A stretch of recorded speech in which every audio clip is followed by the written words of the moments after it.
Welcome to the Recruitment Mentors podcast. My name is Hisham Azuz. Today, I'm really excited to be joined by Marcus Godbold, who is a senior manager within the Thor engineering team. Marcus started his recruitment career 8 years ago, straight out of university. He worked at one company for 12 months before then joining Thor companies. He was their 10th hire, and they're now a business of just under 100 people. So he joined Thor companies at the very early stages of their business journey, and over the last 7 years, he has accelerated his recruitment career from consultant all the way to senior manager, and he is now responsible for 23 consultants and the growth of the engineering division. Marcus, thanks for joining me on the podcast. Thank you very much for having me, Hisham. So, where we always like to start is with a question I think you're always thinking about when hiring for your teams, and that is, in your opinion, what characteristics and traits do you think make up a highly successful recruitment consultant? So I think the first thing for me is somebody who's able to build relationships. And, I'm not just talking about the relationships where, you're taking clients out into the city to take them for dinner or anything like that. I think what I'm talking about is being able to show genuine care and compassion to people that you're trying to help. I think a major thing for me was I always try to start and end conversations that I have about business with something personal and about what they like, and get on a level with that person. And I think that's something that's really, really important to me and what I pride myself on and what I look for when I'm hiring future people. I think the second thing is that somebody's a good listener. And I think the reason being is because when I first started in recruitment, and I think at school and everything like that, I wasn't actually the best listener as a person. However, I kind of learned how to be. I have to write things down, read it, say it sometimes to really have that 3 or 4 times repetition. And I think when I started to do that a lot better, I started to get a lot better. So, when somebody is coming into the team, I always make sure that they can repeat information that I'm saying, or I understand how they can do that, basically. So to summarize, relationship building and listening are 2 really, really important aspects, I think, that any recruiter needs. Love that. Interested in the first point there. How do you look for that in people? Like, how do you find that out about them? How do you find out if they're someone that's compassionate, like in the interview environment, out of interest? How do you typically try and find that? Yeah, so I think that one thing that I've always prided myself on is that no matter what kind of room I've sat in, whether it's with a 50-year-old CEO or whether it's, a candidate who's the same age as me or something like that, I've always been able to adapt to that kind of environment. And I think that one reason for that is when I was younger, I was very exposed to lots of different adult environments, if you like. My dad played football, my mum's friends were always over, we had a lot of relationships with adults, and there was a lot of times when I had to kind of sit around a group of adults and behave in that sort of way. And I like to deep dive into what other people that I'm trying to hire have been exposed to in that regard as well. So, have they only been to school? And if they've only been to school and only been to university, and all the friends and people that they've hung around with have only been their age, how likely is it that they're going to be able to hold a room with people who are a lot more kind of senior than them and behave on the same level as them, and really meet them at that level? So I really like to understand that about a person, and what their kind of upbringing was like in that regard. Interesting. So really excited to unpack this journey of yours and the journey that you're still on. So just to frame this up, so obviously graduated from the University of Hull, from what I can see, so sport and exercise, right? Yeah. Assuming your dad maybe had a bit of an influence on that, if you liked football and stuff like that. Yeah, he played football for Norwich. So oh, really? Nice. I wanted to follow in his footsteps, but never was quite good enough. Really? Oh, yeah. Did that kill you a bit? No, I think it's obviously the dream when you're a kid, but you grow up when you hit 17, 18 years old, and realize that it's not going to happen, I think. So what I was going to say, but I want to ask you a question about your dad very quickly. But so obviously graduated there, then obviously got into Yeah, so and then you got into recruitment, right? Yeah. So can I just talk very briefly around the first year before then, obviously really unpacking this really amazing journey that you've been on from, being a temp company to now being a business that's around 100 people. But Yeah. very quickly, just because I'm curious, like what was it like to be surrounded by someone, so talking about your dad, who Yeah. clearly would have had high standards, Mm. like obviously that, like for him to be at that professional level, Yeah. that takes a lot, right? A lot of commitment, potentially a lot of Mm. sacrifice. Maybe you would have seen him working hard, putting like, what would you say were the main things, looking back or taking a step back, would you say that you took from your dad that you think has really stuck with you, or maybe what he shown you that has really stuck with you, the thing that's maybe showed itself up in the professional world for you? Yeah, definitely. So I think when I played football, I used to basically stand on the left wing and be really good at crossing. Yeah. And I didn't ever really want to tackle that much or, get stuck in. And my dad was the opposite to that, I think. He played right back. And, he was always like, you don't have the drive, you don't have the guts, you don't have the softer parts to really make it as a footballer.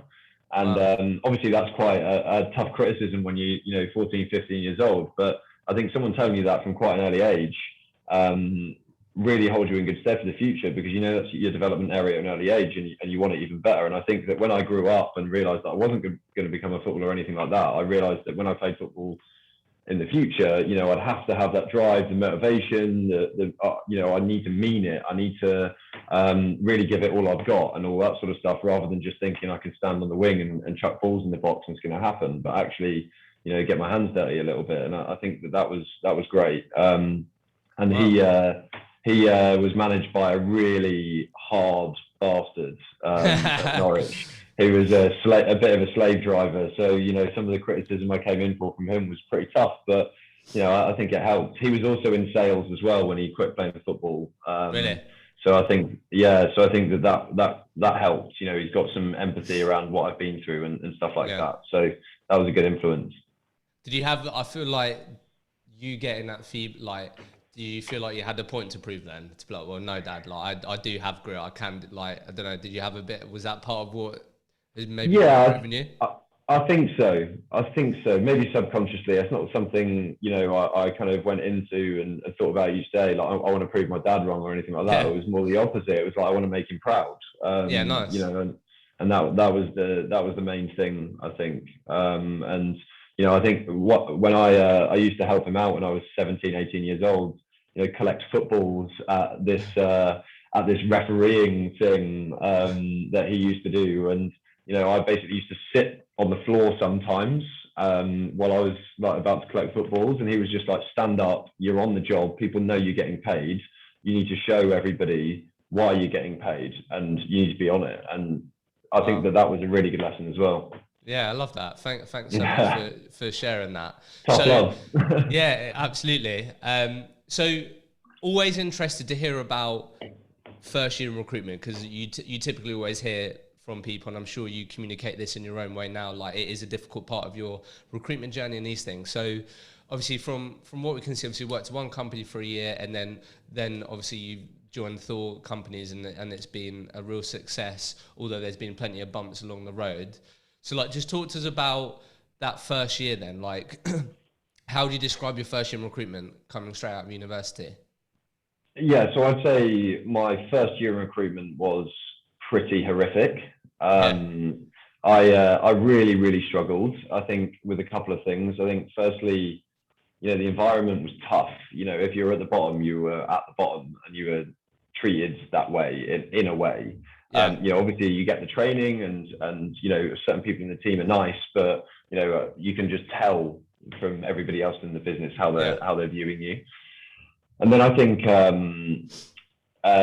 it was so KPI driven, very kind of, which works for some people, but it didn't necessarily work for me. I was hitting the numbers and I was doing what I was getting told, and the only feedback I was getting was, you're doing what you're being told, it will come.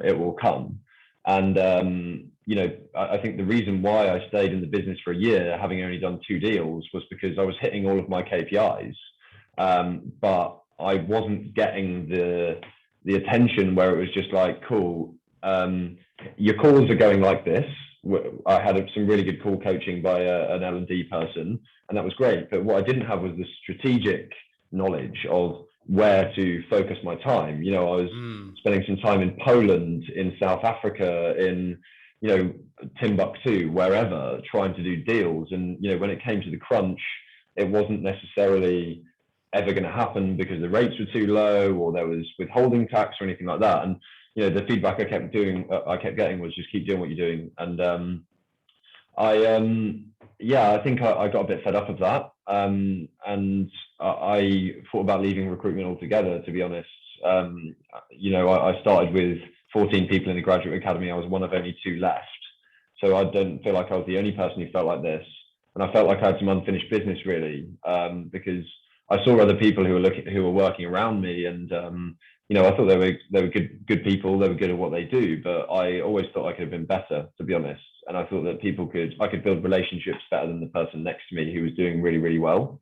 And I was just like, I'm not really willing to waste a year of my life having done this and come away with absolutely nothing, because I did 2 deals, but I didn't make any commission in a year. But in hindsight, I would say it's literally the best thing that's ever happened to me. It really is. And I think that going from university, where you feel like you're a big fish in a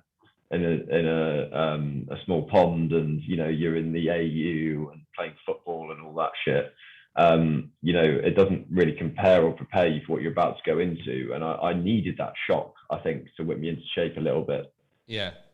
So there's a couple of things that I want to ask you here. So one, I think you sort of touched on it a bit, but I'm just interested to hear, like, what 2 deals in that year, didn't make any commission. Like, why didn't you quit? I think partly it was because of the point I saw other people doing really well who I thought I could be better than.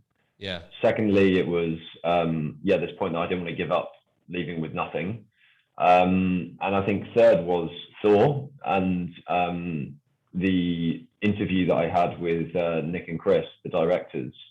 It was a brilliant conversation, one of the best I've ever had. And I applied for so many other jobs, like 4 or 5 other jobs in HR and internal recruitment and that sort of thing. But I had a chat with them, and their view of recruitment was exactly what I thought I was going into when people were describing it to me before university. Very quality driven, very relationship driven. You get to go and meet your clients. You get to actually spend time on your interviews and nurture them and prepare them properly, and not just be driven by stats all the time. And I think that also made me think, actually, maybe a smaller environment where I can learn off these guys will be a lot better suited to me. Yeah, that makes sense. And then the other thing that I just wanted to get your thoughts on, I've been recording like a sort of graduate stroke entry level focus podcast series in the past couple of weeks. So obviously you've been on that journey, as you said, like you felt like in hindsight is actually the best thing that ever happened to you, needed that shock. So I guess with hindsight, anyone listening to this that at the moment may have just graduated or is currently going through that process of interviewing at recruitment businesses or considering recruitment as a career, like what would you say to those people in preparation for that first year, knowing what you know now? I think stick with it. At the end of the day, the job gets easier the longer that you do it. And what I've learned, certainly through my time at Thor, is if you spend enough time in a skill set, which is a niche where your managers have got a proven track record that there is deals to be done there, then trust them and really, really stick with it. And it may be the case that after 2 months, 3 months, 4 months, you're not doing any deals, but all those conversations, as long as they're good quality and on the right strategy, they. Yeah, love that. So let's unpack this 7-year journey so far then, because I think not every sort of not everyone goes on that journey where you're like the 10th hire, and then a lot of obviously recruitment companies I'm sure would have said, look, Marcus, this is where we are today, this is where we're going to be in X amount of years, and that doesn't always come true, right? So obviously your 10th hire at the Thor company, you mentioned around how what really resonated with you was how they thought about recruitment, how they approached it. And obviously, they're now getting to the mark of having 100 people in the business. So let's unpack this. I guess what I'm interested to understand first, and this you may talk about all different parts of this 7 years so far, but I think it's really interesting the part that you said around you didn't have like the support on the strategy planning piece. And I'm just interested in that. I feel like what you're sort of saying is like having a niche or having a focus, but like how, like from that learning, like how have you then made sure that you do have that, or like how have you made sure you do have that in the last 7 years? Like what do you actually mean by that? How have you then applied strategic planning to building out markets, desks, helping your consultants in the last 7 years out of interest? I'm just really curious on that. Yeah, so I think the first part was I started with working within HSEQ globally, and although the niche was HSEQ, it was the case that there is like it was all over the world, like way too much to go at basically. And then when I basically moved to Thor, they were very focused on Norwegian oil and gas, and I specifically just focused on the subsea engineering sector. And although I still didn't have that much success within my first year, I think again I did like 2 deals within that, partly because of the market crash, but partly because I still had a lot of development areas. I really learned how to map out a market, understand how many engineers within which disciplines are in each company, understand how to ask the candidates how to get that information, and really become a genuine market expert. And I'm not talking a market expert about, what the technical engineering piece is and what Orcaflex is and all that shit. I'm talking about tangible recruitment information where if somebody gives you a job, how many candidates there are in the market that you can go at. And you can say to a client, okay, great. Well, you need a rigid pipeline engineer. Oh, right. Well, there's 40 people who do that in the market. Well, there's 42 people who do that in the market, of which I've spoken to this many in the last 6 months. Here's how many people could be interested. So you need to be looking at a time frame of between 3 and 4 months when this project finishes and those people could become available. That is being a market expert. You don't have to be an engineer to be an amazing technical recruiter. And I think that when you're able to say that to a client, right, then, and you're not just sat there and just being like, oh yeah, we'll get those people easy, when they know it's not easy. So who are you trying to kid? People love the modesty. And I think that that's what I really, really learned within the oil and gas sector. When I moved over into my core market, which was the infrastructure sector in Sweden, I applied exactly the same thing. And I think that the problem was the Norwegian oil and gas sector, which was in my first 18 months in Thor, was the market had dropped off just as I started to get good. And I don't like blaming external factors. Maybe I should have moved over sooner, but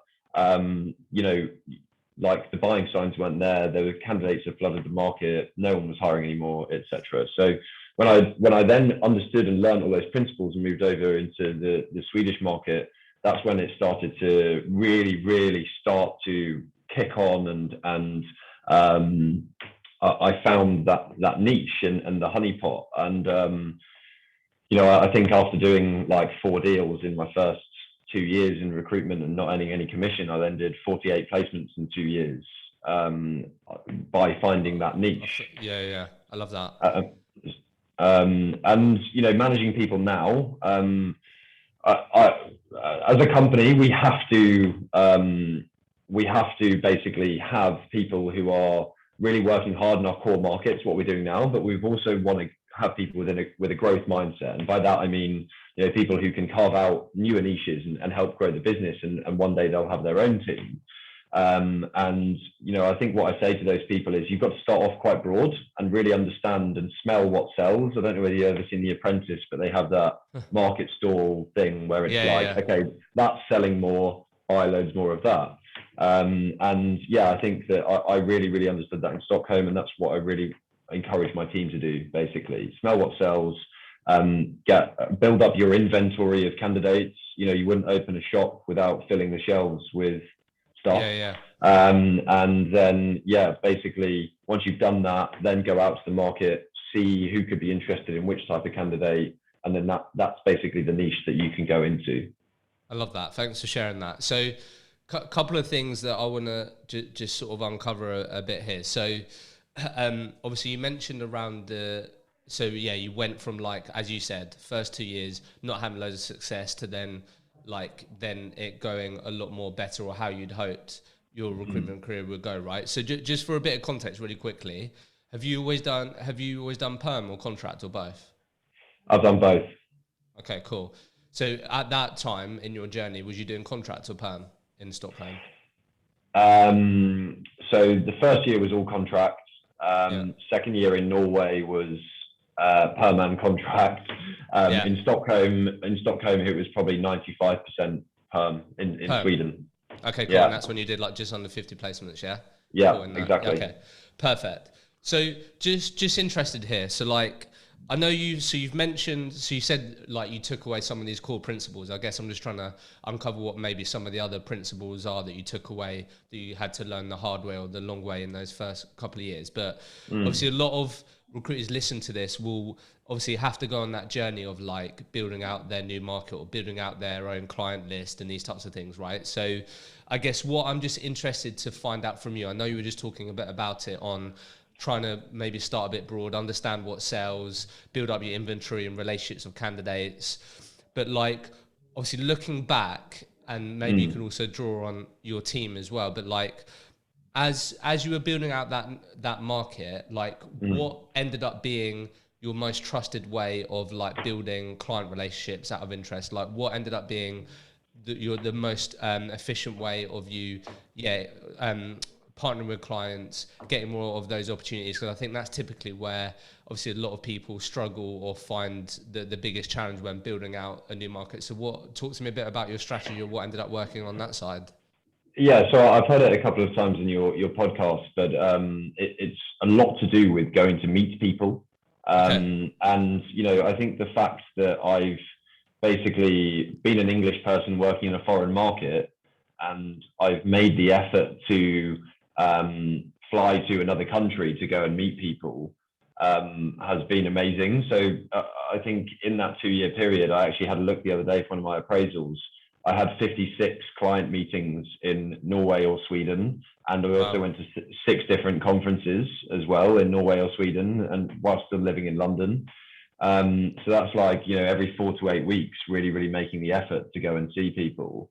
And I think that, when you're an English person sat in the room and you know all about the local area and, different words within the local language, that kind of really, sets you apart from other people. So, and then I think that, again, when you're there, being able to be passionate, get a bit emotional about your brand and what you're doing, be realistic about the type of people that you're presenting, and just be really quite honest, like, no bullshit sales, just, be honest in what you can deliver, what you can't. People will buy into that a lot more than, saying you've got hundreds of candidates in a skill set that you just don't.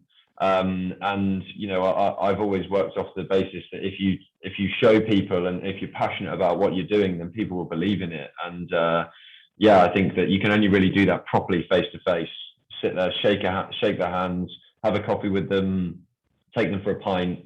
And then, I think that's the best way to do business development. And conferences, I absolutely love conferences. I think they're so much fun.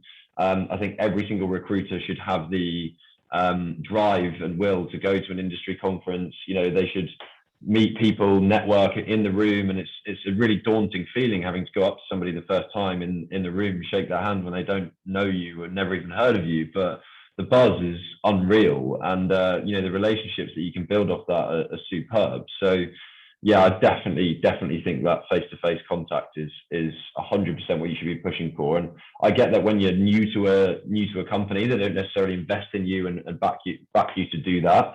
But I think when I worked at Thor, I said to Nick and Chris, look, I've got to go out there within the next 2 months. I never got the opportunity at my old company. I really want to go there as soon as possible so I can feel it and get a taste of it. And after 2 months, they sent me out there on a conference, and I was just like, this is so cool. I'm in. I can't wait to do more of this. So it seems like the answer there is like you just really doubled down and invested in relationships, made the effort to get over there. Really, yeah, okay. So just two things that I want to go into. So first, I know hopefully we can get more opportunities to go to conferences again really soon, which is really exciting, right? But I just wanted to get your thoughts on this. How do you now approach conferences that you think gives you the best chance of like maximizing your time there? So like maybe the way that you approach the first one, it'd be totally different to like the way that you approach the fifth one. What I'm trying to find out is, which I had to learn the hard way, right? When I first attended like networking events, I used to recruit in the insurance industry and I'd attend insurance events. Like it can be daunting, right? And like, I think the wrong mindset, which I learned, was the goal isn't to like try and give out as many business cards as possible, right? It's more about like how can you sort of try and work the room and make as many connections as possible by not always just talking about you and finding out, like asking things about other people, and like that's how I then tried to approach things. Like the goal of like having an interaction with someone isn't to talk about recruitment and isn't to give them my business card. It was more about to at least get the space to go, hey, this is me, this is what I do. But to, like, find out more about them and why they're here, what's important to them, and these types of things. Like, what's been your approach? Like, I don't know, how would you approach conferences now that maybe you've got much better at, that you feel gets the most out of going to these things and connects with people? How have you improved on that? Exactly. So I think within my industry specifically, there's obviously suppliers or subcontractors, and then there's clients, right? So the one thing can't happen without the other at every level of the supply chain. So I think that you need to go into the conversations and conferences to be like, everybody here is open to doing business in some form or another, right? If not, they wouldn't be here. And at the end of the day, some conversations and some people that you go up to are going to be more daunting than others, but they're probably the ones that are going to make you the most money. If you've got somebody who's sat there and really keen to talk for a long time, and they're not necessarily going to make you any money, then you need to be a little bit short and cutthroat and be like, cool, I just need to move on now. I've got other business to make here, in the most polite possible way, of course. But be really disciplined with that. And I think that some of the conversations I've had where it's just been like, okay, great, I'll pitch you as a client. Oh, hold on a sec. Well, you're the director of infrastructure or director of engineering for that company. You've got a PSL. You're not able to use us. Cool. Well, what's your situation? Could you move? And then it's a direct face-to-face headhunt as well. And people almost, are taken a little bit aback by that, but they'll remember the conversation. And I think that is a really key thing, is, be memorable at those things. Yeah, you can give your business card over, but, always remember that people are there to do business. And, people have an open door policy. Exactly. I think that's the main message. And yeah, your pitch needs to be good, so you're not boring, but, I think that you can work on that and you can get trained on that. Yeah, nice. So then the other thing that I know people will be really interested in is then like the culture piece, or the things that you've had to do to maybe adapt or whatever. I know that it seems like your journey, you've always typically recruited like outside of the UK, but just maybe you've had more of this experience with hiring people for your team and stuff like that. But like, what would you say the main nuanced differences into like serving like a culture like Stockholm, for example, or like the Nordics? I don't know, what are some of the things that maybe you've had to change or tweak slightly that just didn't resonate or work in those types of markets, out of interest? So a lot of people are interested in that. Like, how different is it? Would this work? Would that not work? I don't know, any sort of key things that... Big time. It's massively different to the UK. I think in the UK, a lot of people know what recruitment is, and they kind of know the game a little bit by now, and they're already quite educated on how to use recruiters and what it's all about. Whereas in Northern Europe, I think that There's a lot of different types of recruitment companies in Northern Europe. There's like CV sending services and database services and lots of different things. So, it is a little bit more of an education to people. And I also think that it's a really good training bed for people to be like, you've got one chance and that's it. And, it will literally be like, okay, well, we don't like confrontation as much here. Obviously, in the UK, we love a little haggle, if you like. But there, they don't like confrontation as much. So if you mess it up, they won't necessarily tell you, or they won't give you full details. You'll all of a sudden have some contact just being like, we're not interested in using you anymore, without that much of an explanation. And I think that you avoid that by, obviously relationship point coming up again. But providing them with a good service. And if you provide them with a good service and you can show them that you're working hard, even if the results aren't quite there, they understand because it's a candidate-led market, and the skills aren't readily accessible to everybody. And if you show them that you're working hard, they'll stick with you, definitely. Okay, interesting. And I think like, sorry, Hisham, that's okay. Yeah. That cultural understanding as well, like, really being able to know that, do you know what, if you call somebody on Swedish Midsummer, they will literally never speak to you again, because that's basically their Christmas Day. So, obviously that's the extreme, but, little things in between is also really, really important, whatever country you're working in. And then just real short question, because I think sometimes people can just think this, like, are people like really receptive to like speak, like, do they understand that you're based in the UK typically, but you go over there? Is that like really like, people aren't like, oh, you're based in the UK, I want to deal with people that are based in Sweden? Or like, I don't know, is that a thing, or like, are people really open to it? Yeah, definitely. It is a big objection that we get. However, you explain the benefits as to why it could be better than some of your competitors who are in country, and they love it. And not only that, but I see it as a massive strength as well. When you're calling a candidate in the city and you're calling from London and you're an English person and you're headhunting somebody and you're using some Swedish terminology or Norwegian terminology or Danish or whatever, you have an edge over your local competition. Because it's something new, something novel, bit of flattery. It's not every day they receive a call from an English person. So I'd say it's got strengths and weaknesses in both. But I think that one of the ways we've negated that is by hiring a lot of Scandinavian people to work in London. And, then obviously we say you get the best of both. Nice. So I think that's a really, really important thing to understand, that don't have limiting beliefs around your language. If you're good, you're good. If you provide a good service and you provide the right people don't give a shit where it comes from or how much it costs, well, to a point, but I think like it doesn't matter where you're from. It just provide a good service. Thanks for being really candid and honest about that. It's like, it's easily something that you could tell yourself as to why you couldn't expand your desk or like crack that market. Do you know what I mean? But and that's why we're having these conversations. So look, what I'm really keen to do over the next sort of 15, 20 minutes then is just like, I really unpack this leadership journey of yours, because a lot of recruiters listen to this will definitely be aspiring leaders, and that can sometimes be like a really difficult path.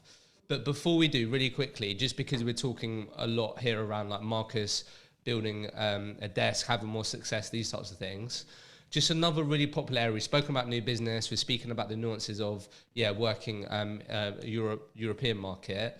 But really interested to hear your journey with day plans and structure. Day plans. It's just a really popular area. Like, people are interested in like what does Marcus's typical day plan look like that he feels gives him the best chance of like maximizing your working day, getting the most out of your activity. And I'm sure this is something that you help people in your team with now. But like, when you were like really like smashing in the deals, like really at the peak of like really building out your core markets and stuff, like, I guess what were the non-negotiables surrounding Marcus's typical day that you felt like enabled you to get the most out of what you were putting in?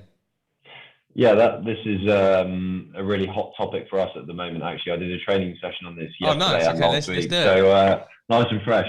So I think and I heard one of your other podcasts where it's just like so rigid and so planned. Yeah. I wasn't really that type of recruiter. Okay. I see a recruitment day as two different things. I think one Okay. is high level and reactive tasks. So by that I mean like, going from closing deals, offers outstanding, second stage feedback, second stage interview requests, first stage prep, all of those things which are to do with your interview processes. Okay, I don't think you can set a specific time of day unless you've got a booked in call around some of those things, right? But they're things that you want to tick off throughout the day. I think after that, you then have open tasks, all right? And then open tasks are around what you're doing proactively. So if you need jobs, it's business development around CVs that you've spec'd out, around leads that you've generated, around or whatever. Or it's an open task around, cool, I've got 3 jobs at the moment in 2 different skill sets. I'm going to spend, this much time, 3 hours in the afternoon on those 2, because obviously there's a better chance to place if there's 2. And then I'm going to spend, an hour and a half on that last one. All right. And then that's kind of balancing your day versus the opportunities and commitment that you have is how I see that. Then afterwards, so this is something that we're massively hot on at the moment, is that you need to have your day plan done for the next day, and you need to have have marketed out, candidate singles and emails and LinkedIn messages and all that stuff to fuel your day for the next day, and also send out any spec CVs or floats or whatever right at the end of the day. And that's kind of like a daily checklist that we've got going on at the moment.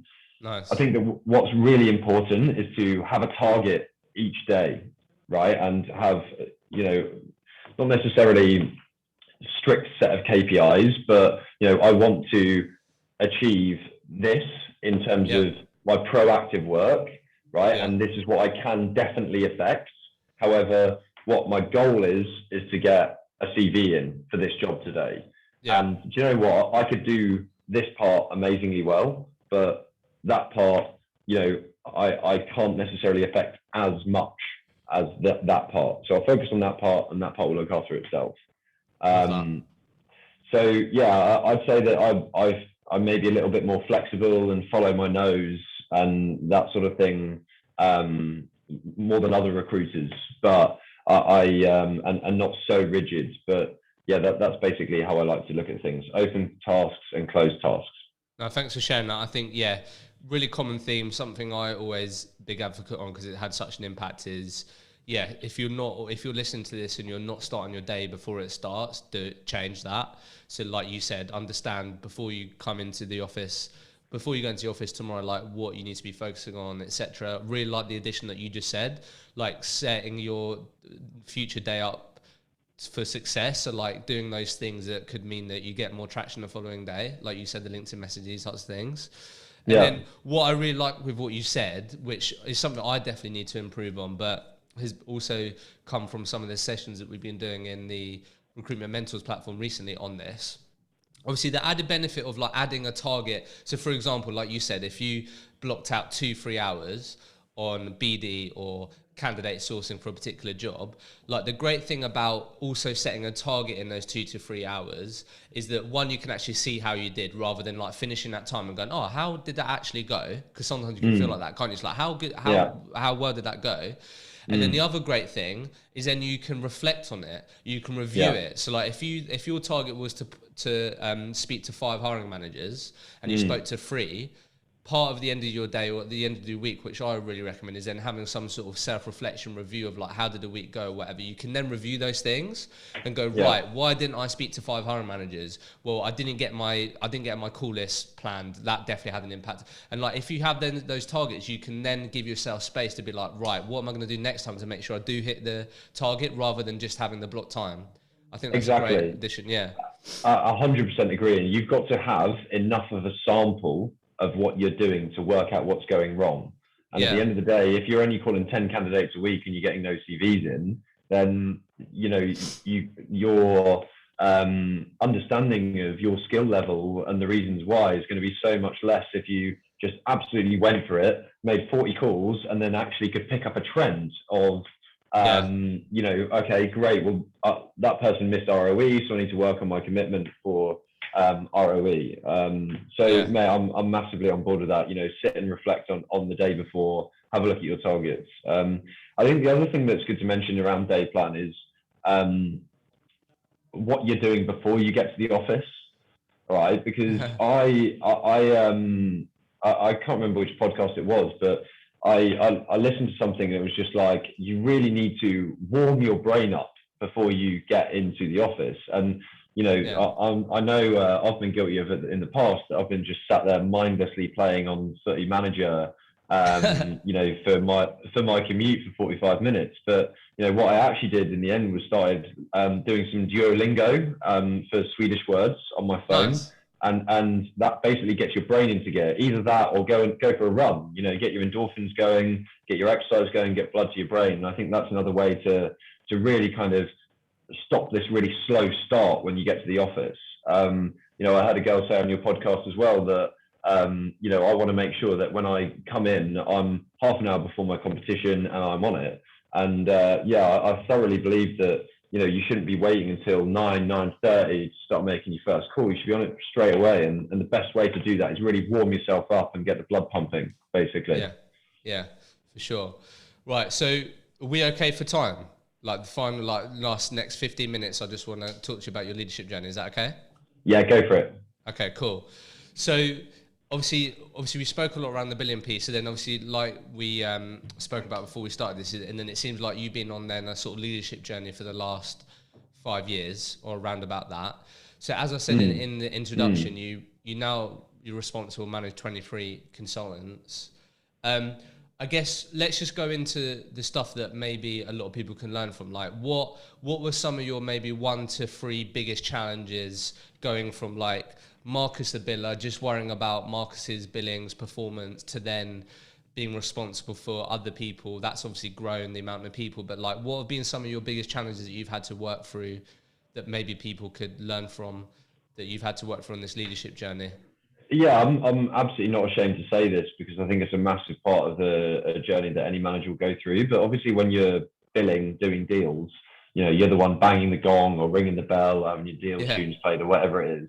And then you kind of go from that to a little bit in the shadows, and letting other people take the limelight a little bit. And I've got to admit that, I'm somebody who, likes to be, in the limelight and likes to get recognition and all that sort of stuff. And then when all of a sudden that started to taper off, and I wasn't going on club lunches for deals, but I was managing people who were, a little bit of jealousy crept in. But you do have to get to the point where it's just like, okay, grow up a little bit. It's not about you anymore. You've had a really good journey where people have taught you and built you up to the point where you've got to this place, and now you need to do that for other people. And I think that was just a bit of growing up, basically, and having a word with yourself. I also think that, secondly, I'm quite an emotional person. I think the textbook on recruitment is, stay flatline. Never let the highs get too high or the lows get too low. Yeah, I'm not that guy, and I don't try and be anyone different, really. If you look at someone like Jurgen Klopp, who's one of the best leaders, when they score a goal, he goes absolutely crazy. And when they lose, he's upset. So and, I think that people buy into that passion, and people buy into that. However, you've got to harness it in the right way. I think when I first started off as a leader, a lot of my management was based on feeling and based on emotion and based on what I was thinking. And I didn't ever have any evidence or clarity or transparency around what I expected and what the goals were. Nice. I think that when you're small and you're a team of 2 or 3 and they know you and they get you, it's fine. But when you get to a team of above 6 or 7 or 8, you're not so involved in everybody. Everybody doesn't know you as well as those people who have perhaps grown with you and seen some good times. It makes it really hard. And there's nothing more embarrassing than sitting in front of somebody and you criticizing them and then saying, where's the evidence for that? And you're just like, I don't know. I just got a feeling. Yeah. If you're just like, I've sat down, here are your numbers, I've analyzed your calls, here's what you're missing out. And by the way, you're not doing enough of this or enough of that, because I can see that the month before you had a good result on this, etc. Then that's when it's tangible, and it can give something to work from. So yeah, I think that was a big learning curve, is managing from emotion works to a point, but you do also need a lot of tangible evidence stuff, because I do think that people buy into people who are passionate and a little bit emotional, and wear their heart on their sleeve, and aren't just a management robot who just sits and looks at numbers on the sheet. Yeah. No one likes that guy. No one. Yeah. What you're also saying there is you're being authentic. You're like being true to yourself. And I think what I really took from what you just said there is, which I think sometimes can be a challenge or sometimes isn't communicated, that can have a real impact, is like making, like, how many, if you're listening to this right now and you have a small or growing team, like how many of your consultants actually know what the standards are? Like, do they know what is expected of them? If they don't, then there's obviously clearly going to be some bumps and some challenges, right? Because if a consultant goes, well, I've done this, and in your head you're like, well, I want you to be here, it's like, well, hang on a minute, like, do you get what I mean? So I think that's clearly something that just really sort of jumped out at me when you said that, around having clear understanding and standards on like where we want people to be striving for, rather than that being guesswork. Exactly. And a lot of people have like a KPI of 25 phone calls, or 20 phone calls, or 10 phone calls, or however much. But what is a phone call? There's got to be some sort of criteria, because if not, it's just all right, mate, you're looking for a new job. All right, no, I'm not. Okay, see ya. Yeah, cool. I'll add that to my KPI. And literally, it took somebody sitting in front of me and saying, well, yeah, here's my 8 calls. I've already done it after 2 hours. And they were just literally all like that, to me realizing actually you do need some clarity around what actually constitute a call even. And phone time, for example, like, all right, great, you've been on the phone for an hour and a quarter today to 2 candidates. Well, that's not really enough. It should be an hour and a quarter to 5 or 6 candidates. But people don't know that until they're given the framework. And I'd say that's my kind of third main point about leadership, is give people a framework. And this is something I learned off a guy called Andrew Silito as well. He sat us down as managers, and was just like, he gave us basically a puzzle, and then gave us a diagram of the puzzle, and it was quite simple, but the amount of time it took us to complete it was amazing, because he gave us the framework. And if people don't have that to go off, then they're not going to be able to solve the puzzle, right? So you've got to make sure that your infrastructure and your process and your learning and all of that sort of stuff gives people that framework. And I think something that I created, which I'm really proud of, is I created basically a 26-page document on how to recruit from all of my training sessions I've ever done. I typed them up and put them into something called the Infrex. I think that really gives people a gold standard and a process. And if you go outside of these lines, then you're not sticking to what we believe in, and there'll be issues, because this is what we know and this is what works. So I think that's also a really, really good part of this framework point as well. Yeah, no, thanks for sharing that. The next thing that I think sort of leadership and managers on this journey can find difficult as well is then like getting the best out of their team. So like, talk to us a bit about that. Typically we hear people talk about really understanding that they had to go on a bit of a journey and understand, like, okay, what are my people, what are my individual people really motivated by, understand that. But like, what's been your journey in like maximizing like your team and getting the most out of them? Because I think a common challenge that sometimes people can go through as well is like, you may have the like Marcus expectations on someone that isn't Marcus, right? So like you'd be thinking, well, why aren't they doing that? Like, that's something that I would do, and that isn't quite scalable and isn't always going to work, right? So I don't know, what's been your journey in like getting the most out of your team and keeping them motivated, helping them achieve high performance? What does that look like for you? Yeah, so I actually learned this quite a lot from the person I worked with in my first company, and the person I worked with at Thor, Nick, who and I think they were very, very similar characters, and very, very similar. However, one had compassion. Nick had compassion. He actually showed he cares. And the other guy didn't. They were both full of energy and lots of consequences and a bit of whipping here and there, and you know, a lot of tough chats and all that sort of stuff. But you know, one had compassion, the other one didn't. So I think that you know, showing people that you care is really, really important, and you care about them, not about just yourself, and that you genuinely want them to do well. And at the end of the day, I think I say this to everyone when I came in, I've had a great journey. You know, I've learned so much. I've achieved a lot, so I feel anyway. But I think that if I don't show that to those people, then I'm not doing them a favor. I don't think so. Yeah, I think that's the biggest thing for me, is that compassionate side of management. Just get to know people, show them you care. Don't treat them as a number. You know, make sure that they are somebody who you could sit in a pub with and have a pint with, and you know, shoot the shit before you hire them, because then you will be compassionate for that person and want them to do well when they are there.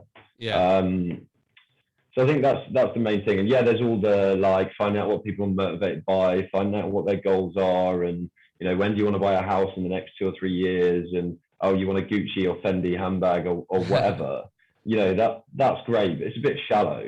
You know, and I think that, like, if you just show people you want what's best for them, then I think that's a great way to get that buy-in, basically. Yeah. No, I know it sounds really basic to show compassion, but it's easy to say it, and there's another thing to actually like deliver it, to like live and breathe it every single day, to mean it. And it's really interesting actually you say that, because I know we both spoke about this, like we're both big fans of the High Performance podcast, and I'm a like huge fan of like Ben Francis and the Gymshark journey. I think he's just super inspirational, really down to earth, big on humility. And one thing that he said a lot recently in the podcast that I listened to him about was the CEO that he brought in. He said one of his biggest assets is like the people management piece.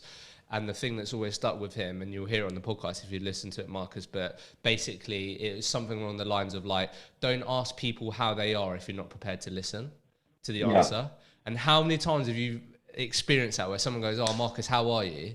Yeah. And then like, you don't feel like they're listening. Do you know what I mean? And that's the compassion bit. Like, don't ask how people are if you're not prepared to listen to the answer. And I think that's what you're saying. Well, I think that's, absolutely. And that's something I'm really proud of, is that if I took any, or I really hope, you know, if they listen to this, they'll do this. But, you know, I'd say that if I sat somebody down in the room and the first question I asked them was, how are you? They'd give me a completely honest answer, and I'd listen to it. And I don't want somebody being positive for the sake of it. I want someone to give it to me straight. How are you actually feeling? And you know what? If you are feeling demotivated, you know, we all go through that. Of course we do. We all go through slight lulls. Even when, you know, I felt like I was at the top of my game, billing. You know, there'd be a month where, you know, it'd be a little bit slower, and you'd have a little bit less interviews and whatever. But you know, I think that as long as people can say that to you, I completely agree, Isham. I think, you know, that shows that they buy into you, and that you are compassionate, and that you actually care how they're feeling, and that you will actually listen, I think. Yeah. So look, before we finish here, I just want to touch on what you're excited about the future. But before we do, really quickly, I have to sort of ask, like, as I said, like early on, like not many people will be told like this is where we are today and this is where we're going, but you were the 10th hire, like 4 on the verge of like hiring 100, like there being 100 people in the business. Like, what have you taken from this journey so far, and like being part of this sort of real growth story? Like, what has helped you? I don't know what comes up when we think of like going from 10 people to 98 people. Like, I don't know, what have been some of the maybe key highlights or key things that I guess you're never going to forget in this journey? Yeah, so I think the feeling of just constantly doing placements and waking up in the morning, a CV is in your inbox, and you're just like, I know that job makes sense for that person. I'm going to place them. I'll never forget that feeling, and it kind of went on for 2 years, and it is, you know, you feel a bit unstoppable. Like, it is a brilliant feeling. And then I think the next thing I'll take from it is, you know, really growing and being entrepreneurial in a business. And, you know, I was lucky enough to not just stick within one vertical my whole career. I've managed to kind of go to 2 or 3 or 4 or 5 or 6, 7 different industries and help grow teams within that. And I think that that's been a great thing, like replicating the process, but also flexing it depending on the industry is amazing. And I think that, like giving people the opportunity to, I don't know, surprise you a little bit. Like, it's not all about you as a leader, it's about them. And, I'm probably still guilty of it now sometimes, is trying to maybe take a little bit too much control and not really giving enough out to the guys and that sort of thing. It's something I'm working on a lot. But, people will come up with some absolute gold, and your idea isn't always the best idea as a leader. So, create a committee, create a platform where people can come up to you and share your ideas and be entrepreneurial themselves, I think. Yeah, I love that. And then before I ask you a bit about what you're excited about, may I get this, obviously this totally been inspired by like the High Performance podcast, but just interested as these teams have been growing, the business has been growing, what would you say are like the 3 non-negotiables that everyone sort of abides to, lives to on the culture side as this is scaled? Just super interested that you think everyone lives by, stands by. Yeah, so I think firstly, no one's bigger than the club. such a cliche, but literally, like, you're never too big to sweep the sheds at the end of the day. You can be a team leader, but you've still got to turn up to work on time, and you can be doing deal upon deal upon deal, but you've got to think that you're a role model within that business. And if you're behaving like that and you're the top biller, some rookies coming in is going to see that person and just be like, well, hold on, they're behaving like that, I can get to that point eventually. No. So I think that's definitely the main thing, is to keep up the standards throughout, no matter how big or successful that you get. I think the second thing is always grow. If not, you're going to die.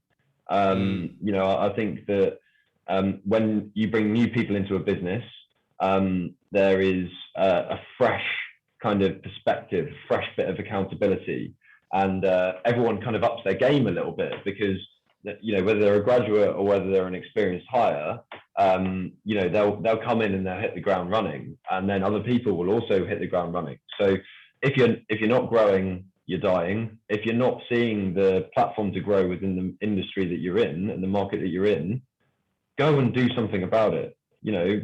Go and look at another sector. Go and deep dive into where the investments are being made all over the world off the back of COVID. I think that's a really, really important thing.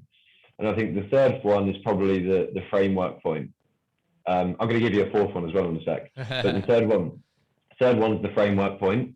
Give people a framework, and they'll and set people up to succeed, basically, and they'll do really well. And then the fourth one is, when things aren't going your way, and you've got a bit of adversity, or you've had a tough couple of months, look in the mirror. Don't blame external factors. We touched on earlier, take responsibility for what you're doing. If you've had 40 calls and you've not got a CV in, or you've had 5 offers rejected, that's not all down to bad luck. You need to really, really look at what you're doing and take responsibility. And same for me as a manager. If you've had a tough month, how did you set your team up not the month before? My business wasn't crap the month before. They did 10 grand yields or whatever, but now we've dropped off a bit. So why was that? Ask yourself the question, come up with a plan, make it better, and go into the next month or the next week or next day, really, really trying to improve on that point after looking in the mirror. Love it. Look, final question. What are you excited about for them? What's on the horizon? Obviously, been there for 7 years now. Obviously, being there for a decade is going to be an exciting milestone for you. Like, when you think of the future at Thor, what do you see? What are you excited about? Well, I think across the whole business, we've what we've started to do is hire some.